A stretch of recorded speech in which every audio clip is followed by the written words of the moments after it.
जी आलू है पुलाश पावना ले आलू कम शम सुनाओ चौधरी साहब माजा आ गई माजा सुना पोल्ट्री फार्म तेरा मुर्गी खाना मुर्गी में पे चलता है बस कुकड़ ओए ओए बढ़िया मेरी गाल सुनी ना खुदा दी कसम तेरे नाल सोना है कुकड़ या तुम घर ला जाओ घर ले जाओ असि घरों बाहर निकले वदे ते एनु किवें ले जा कुकड़ी अंडे दे से अच्छा अच्छा अच्छा अच्छा जे ए गल होंदी ते तेरे यार घर चूसियां दे ढेर ना लगे होंदे ओए मेरी गाल सुन ये गल्ला ना कर मेरी सुन गल ऐदू मैं किसे कोल सुनया है बई जेड़े फार्म है ना परिंदियां वाले ते कुकड़ियां वाले इन्हां नु चेक करन वाली टीम आई वदी है यार जे ओ इदे आ गए ना ते काम बड़ा खराब हो जावना यार असा ता अपना घर दा जाती माल देसी खवाई ने ओ चगलाऊ ना साडू की पूछना ओ यार मोड़ी ये शहर टीम आंदी है उन्हां दी बड़ियां गल्लों दी अल्लाह खैर ही करे जी अच्छा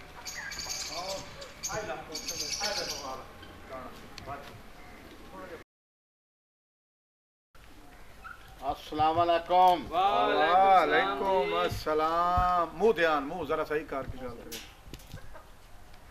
मेरे मुंह दे बड़े नुक्स कर रहे मैं तो मंगी वेना बदतमीज तैਨੂੰ नहीं पता अफसर आया खलोता है ये तुसी फार्म बनाया होया है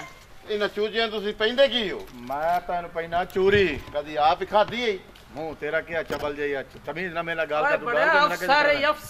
अफसर है बेकार साडे आखला बात तमीज ना गाल करन दा ओए अफसर है खुदा मैं तैਨੂੰ बंद कर देंगा किवें तू बात कर देंगा मैनू ओए गा ए बुक्का बाजी जिन बंद कर दे सी ओए अफसर है मुंह देख खुदा जी वड्डे खोते नहीं साडे होंदे तेरे ते आखला साडे घर है सानू तू गल्ला करन दा खला जेड़ी गल पुछी हो दस तुसी इन्हां की खवाइंदे हो चोरी पैना इनु कदी आप ही खाधी है चोरी सीधी सी दस की खवाइना इनु कणक पैना कणक बंदे लभदी नहीं पई तो तू इन्हां ने पाई जाना इनु 10000 जुर्माना कर दे कितना जी 10000 दबो जा हाँ जी चौधरी आलू साहब ਤੁਸੀਂ ਸੁਣਿਆ ਫਾਰਮ ਬਣਾ ਲਿਆ ਕਿ ਤੇ ਇੱਥੇ ਬਣਾਈਂਦੇ ਆ जी फारम ਤੁਸੀਂ ਕੀ ਪਾ ਰਹੇ ਹੋ ਚੂਲੇ ਨੂੰ बाजरा ਇਹਨੂੰ 15000 जुर्माना कर दो ले जुर्माने की ਜਾਂਦੇ ਅੱਲਾ ਖੈਰ ਹੀ ਇਹ ਜਨਾਬ ਸਲਾਮ ਅਲੈਕੁਮ ਆਨਾ ਇਹ ਤੂੰ ਕੀ ਪਾ ਰਿਹਾ ਬਈ ਇਹਨਾਂ ਨੂੰ ਮੈਂ ਜਨਾਬ ਅੱਜ ਕੱਲ ਤਾਂ ਸਰਦੀਆਂ ਮੈਂ ਇਹਨਾਂ ਨੂੰ ਜੁਰਾਬਾ ਪੈਂਦੇ ਹੁੰਨਾ ਉੱਤੋਂ ਸਵੈਟਰਾਂ ਗਰਮ ਪੈਂਦੇ ਹੁੰਨਾ ਤੇਰੀ ਸਰਦੀ ਦਾ ਮੌਸਮ ਹੈ ਜੀ ਤੇ ਇਹ ਮਿਰਾਸੀਆਂ ਦੇ ਚੂਚੇ ਨਹੀਂ ਨਹੀਂ ਮਾਸ਼ਾਅੱਲਾ ਕੀ ਹਾਲ ਹੈ ਜਨਾਬ ਤੁਹਾਡਾ ਕਿਹੜਾ ਸੋਹਣਾ ਤੁਹਾਡਾ ਮੂੰਹ ਹੈ ਖੁਦਾ ਦੀ ਕਸਮ ਜਿਵੇਂ 1 to 5 ਦੀ ਟੈਂਕੀ ਨਹੀਂ ਹੁੰਦੀ